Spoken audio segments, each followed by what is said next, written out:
नमस्कार दोस्तों, मैं vision Patel from LRB academy से। तो आज के इस ट्यूटोरियल में और सी लैंग्वेज सीखने की सीरीज़ में ये हमारा फिफ्थ पार्ट है। ओके, इस फिफ्थ पार्ट में हम अपना पहला प्रोग्राम बनाएंगे सी लैंग्वेज में। सिंपल प्रोग्राम बनाएंगे। स्टार्टिंग है ये हमारी, बहुत ही इजी वे से लेके चलेंगे।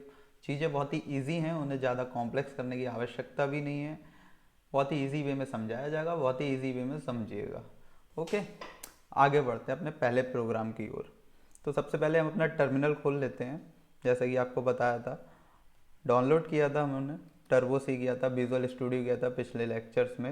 नहीं देखा हो तो उसे कवर कर लीजिए जाके कि कैसे डाउनलोड करना है, कैसे इंस्टॉल करना है, दोनों चीज़ें। टर्बो टर्बो C++ हमने डाउनलोड किया था, इसे ओपन करना है आपके लिए। ओके, कहाँ से ओपन करना है आपको बताया गया था। इंस्टॉल्ड फाइल में जाके दिखा देते हैं आपके लिए एक बार फिर हम। इंस्टॉल फाइल में जाना है, टर्बो C++ में, टर्बो C++ में अगेन इस पर हिट करना है। ओके, इसे आप पिन भी कर सकते हैं स्टार्ट मेनू या फिर अपने टास्क बार में। ओके, अब इसे ओपन करते हैं। टर्मिनल हमारा ये ओपन हो गया है। पहले ये देख लेते हैं फाइल कैसे न्यू क्रिएट करनी है, कैसे सेव करनी है। तो फाइल ऑप्शन पे जाना है, न्यू पे क्लिक करना है, न्यू फाइल आपकी क्रिएट हो जाएगी। कोई बनी हुई फाइल ओपन करनी है, ओपन कर सकते हैं। जिस पे काम कर रहे हैं उसे सेव करना है या सेव कर सकते हैं। सेव और सेव एज आपको पता ही होगा। ओके, अगर as a new file save करनी है, सेव एज, जो फाइल में काम कर रहे हैं उसी में एडिटिंग करके सेव करना है, सेव। ओके, सबसे पहले चीज़ ये आती है कि पहला प्रोग्राम बनाएंगे, लेकिन शुरू कहाँ से करना है प्रोग्राम। अब हमें कोई प्रोग्राम बनाना है, कुछ इनपुट देना है, कुछ आउटपुट लेना है। इन सब चीज़ों की शुरुआत कहाँ से होती है? इन सब चीज़ों की शुरुआत होती है हमारी एक मेन फंक्शन से। हमारा कंपाइलर होता है जो प्रोग्राम को कंपाइल करता है। ओके, कंपाइलर जो होता है प्रोग्राम को कंपाइल करता है। तो एक स्टार्टिंग पॉइंट होता है जहाँ से कोड, सोर्स कोड को रीड करना स्टार्ट करता है। तो वो स्टार्टिंग पॉइंट होता है हमारा मेन फंक्शन, मेन नाम से। ये प्री रिजर्व कीवर्ड नहीं है मेन, बट ये प्री डिक्लेयर्ड फंक्शन है। ओके, तो मेन फंक्शन से स्टार्टिंग होती है हमारी। ये मेन फंक्शन हमने लिखा, पेरेंट तो करली ब्रैकेट लगाते हैं। क्यों लगाते हैं, फंक्शन कैसे लिखते हैं, ये फंक्शन जब डिस्कस करेंगे बहुत अच्छे से समझेंगे। अभी सिर्फ इतना समझते हैं जितनी आवश्यकता है और जितने में सारी चीज़ें क्लियर हो जाएं अच्छे से। तो ये मेन फंक्शन हमने लिखा। अब मेन फंक्शन लिखने का एक सिंटैक्स होता है। मेन फंक्शन लिखते हैं, करली ब्रैकेट लगाते हैं। करली ब्रैकेट की पैरामीटर्स के लिए होता है करली ब्रैकेट। ओके, तो पैरामीटर्स इसमें पास होते हैं। क्या होते हैं पैरामीटर्स, डिस्कस करेंगे, इसको भी आगे डिस्कस करेंगे। आई होप कि इसी वीडियो में ये क्लियर हो जाएंगी चीज़ें सारी आपको। तो मेन से स्टार्ट करते हैं हम।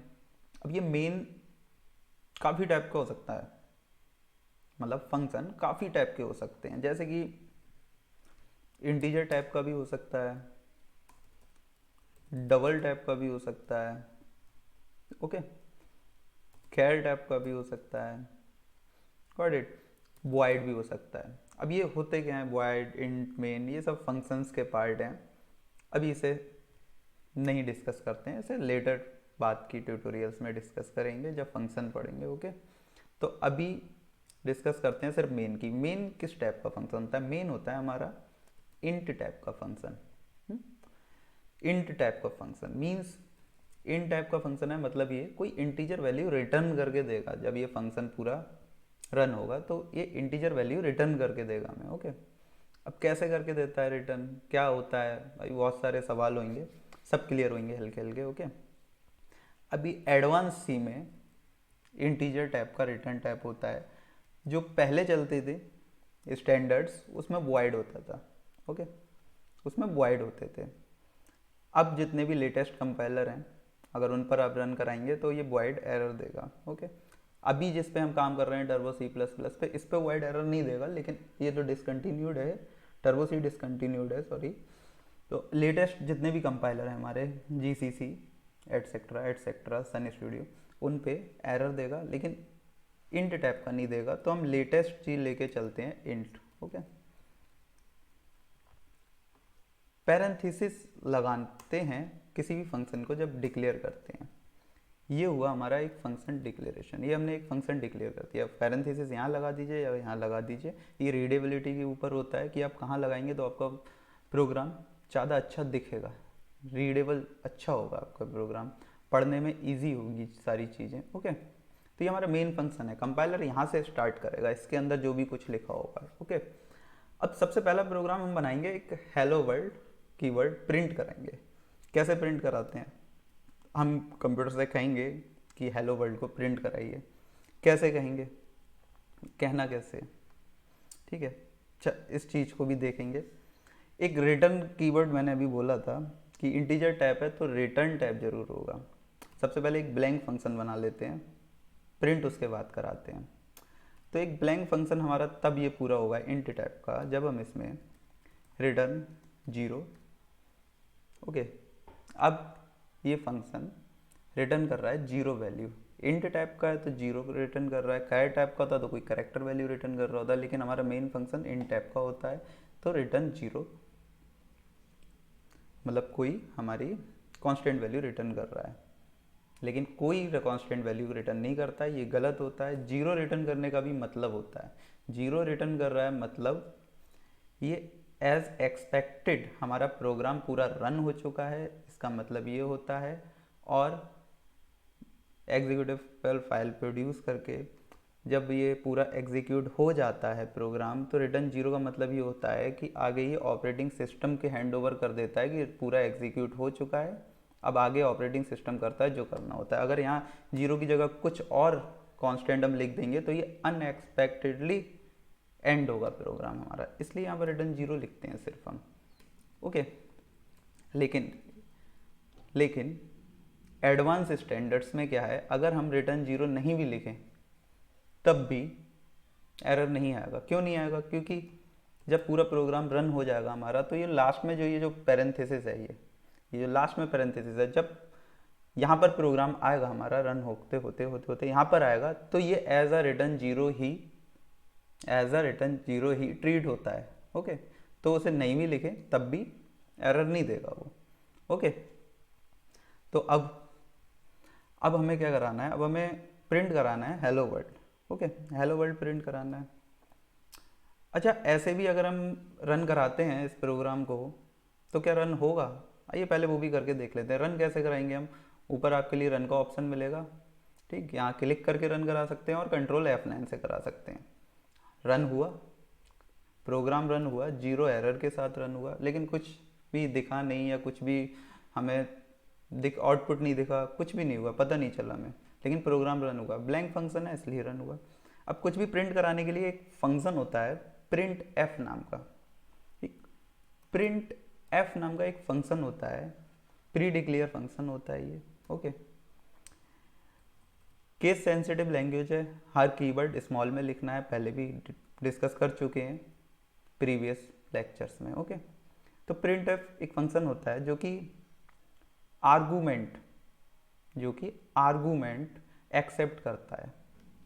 आर्गूमेंट क्या होते हैं, पैरामीटर और आर्गूमेंट में क्या फ़र्क होता है भाई, ये दो चीज़ें हैं, पैरामीटर और आर्गूमेंट। दोनों सुनने में तो सेम है लेकिन दोनों में थोड़ा सा फ़र्क है। जब किसी प्री डिक्लेयर फंक्शन को कॉल करते हैं तो जो हम पैरामीटर पास करते हैं उसे कहते हैं आर्गूमेंट या फिर एक्चुअल पैरामीटर, दोनों में से कुछ भी कह लीजिए, एक ही बात है। लेकिन अगर कोई फंक्शन हम डिक्लेयर कर रहे हैं यहाँ पर, तो यहाँ पर जो हम आर्गूमेंट देंगे, जो भी आर्गूमेंट हम देंगे, ओके, वो आर्गूमेंट नहीं होगा, वो फॉर्मल पैरामीटर कहलाते हैं। ओके, तो हम डिक्लेयर करेंगे वो कहलाएंगे फॉर्मल पैरामीटर, और प्री डिक्लेयर फंक्शन को यूज़ करके उसमें कोई पैरामीटर पास करेंगे तो वो कहलाते हैं हमारे एक्चुअल पैरामीटर और आर्गूमेंट। ओके, तो printf function argument accept करता है। किस तरह के आर्गूमेंट, करैक्टर हो सकता है, स्ट्रिंग हो सकता है, इंटीजर हो सकता है, डबल हो सकता है। ओके, तो यहाँ पर सबसे पहले हम स्ट्रिंग पास कराएंगे। स्ट्रिंग लिखते कैसे हैं, हमेशा स्ट्रिंग जो हम लिखते हैं वो डबल इन्वर्टेड कॉमा में ही लिखते हैं। ओके, अब डबल इन्वर्टेड कॉमा में हमने स्ट्रिंग लिखा, क्या प्रिंट कराना है हमें, हेलो वर्ल्ड। ओके, ये हमें प्रिंट कराना है।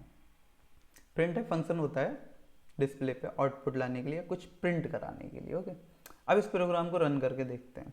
ओके, अब इसे कंट्रोल F9 किया, रन किया। अब ये एक एरर आ गया, देखते हैं एरर क्या है। हर एरर आपको नीचे दिखाया जाएगा क्या एरर है ये एक्चुअल में, वहीं से आपको समझ आ जाएगा कि क्या मिस्टेक हो रही है। देखिए नीचे आ रहा है function print F should have a prototype. इसका मतलब क्या हुआ? इसका मतलब ये हुआ कि प्रिंट एफ हम फंक्शन तो यूज़ कर रहे हैं, लेकिन हमारे कंपाइलर को ये नहीं पता चल रहा है कि प्रिंट एफ है क्या। ठीक, तो ये प्रिंट एफ है क्या? प्रिंट एफ फंक्शन है, हमें तो पता है फंक्शन है कि हमने पढ़ रखा है, लेकिन ये नहीं पढ़ा कि कंपाइलर को कैसे बताना है। तो कंपाइलर को कैसे पता है? ये प्रिंट एफ फंक्शन कहीं ना कहीं लिखा होगा। ठीक, तो ये जहाँ लिखा है वो हेडर फाइल में लिखा हुआ है एक, जिसका नाम है stdio.h, जिसे हमें इंक्लूड करना पड़ता है इंक्लूड कीवर्ड्स के साथ। सिंटेक्स ये रहेगा हमारे, स्मॉल ग्रेटर देन के बीच में लिखा जाता है stdio.h, मीन्स कोई भी हेडर फाइल। ओके, तो इस हेडर फाइल में ये फंक्शन लिखा हुआ है, इस फंक्शन को हम यूज़ कर रहे हैं, तो ये हेडर फाइल कॉल करनी ही होगी हमें। Got it?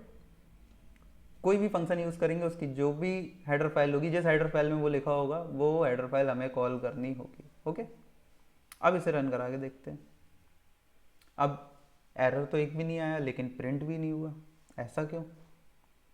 ऐसा इसलिए क्योंकि जिस स्टैंडर्ड पे हम अभी काम कर रहे हैं, ये लेटेस्ट पे नहीं है ऐसा।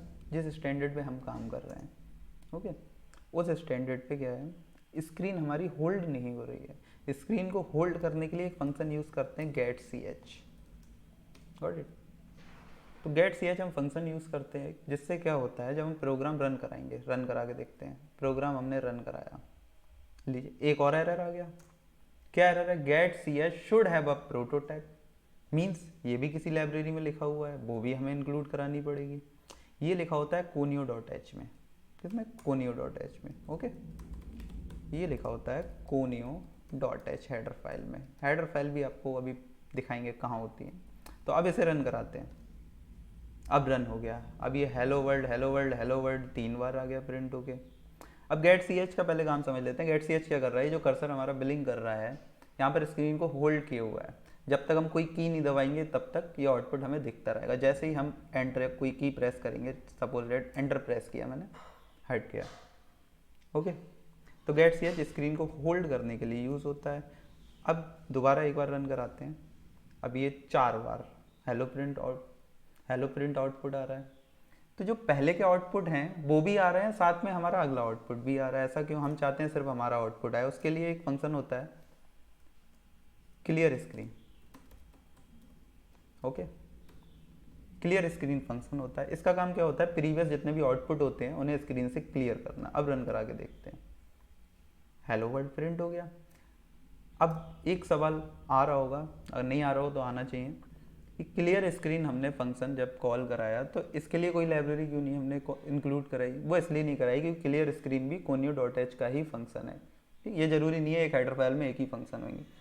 कौन कौन से फंक्शन होते हैं हम यहाँ से चेक कर सकते हैं। यहाँ कर्सर रखेंगे, हेडर फाइल पे राइट क्लिक करेंगे, हम यहाँ पर फंक्शन आ जाएंगे। देखिए यहाँ पर आपको गेट सी एच मिलेगा, ये गेट सी एच है। ओके, यहाँ पर आपको क्लियर स्क्रीन मिलेगा, क्लियर स्क्रीन है। जो जो फंक्शन है ये हम यूज़ कर सकते हैं यहाँ पर जैसे जैसे ज़रूरत पड़ेगी। ओके, तो ये हमारा हुआ अभी हेलो वर्ल्ड हमने प्रिंट कराया।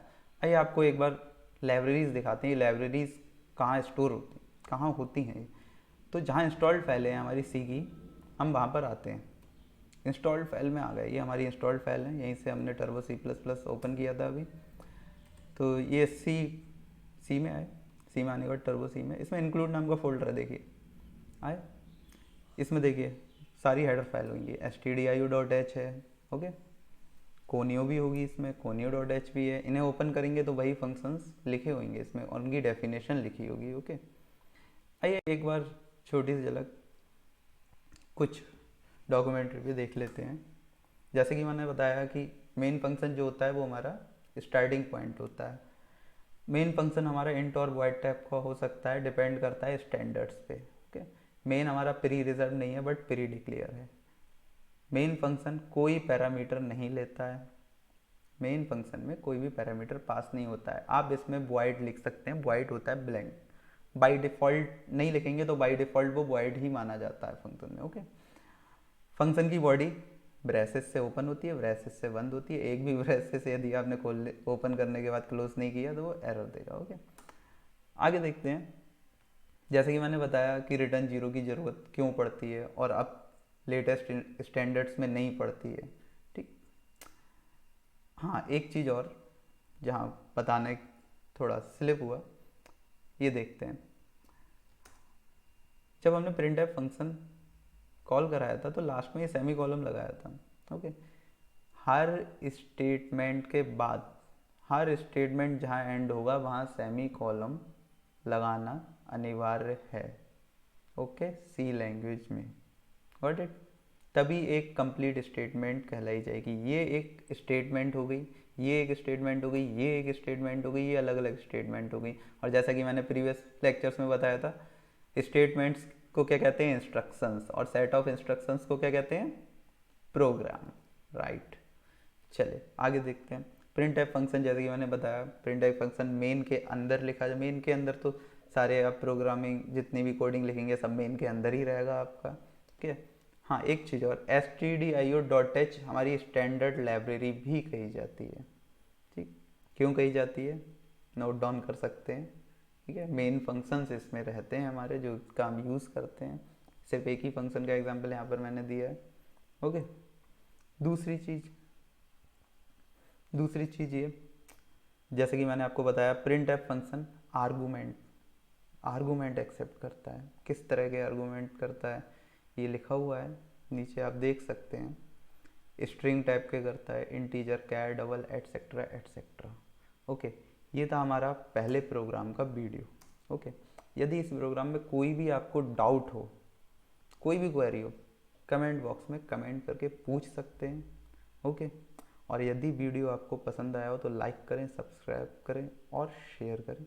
बेल आइकन को दबाना ना भूलें लेटेस्ट अपडेट के लिए। थैंक्स फॉर वॉचिंग, मिलते हैं नेक्स्ट वीडियो में।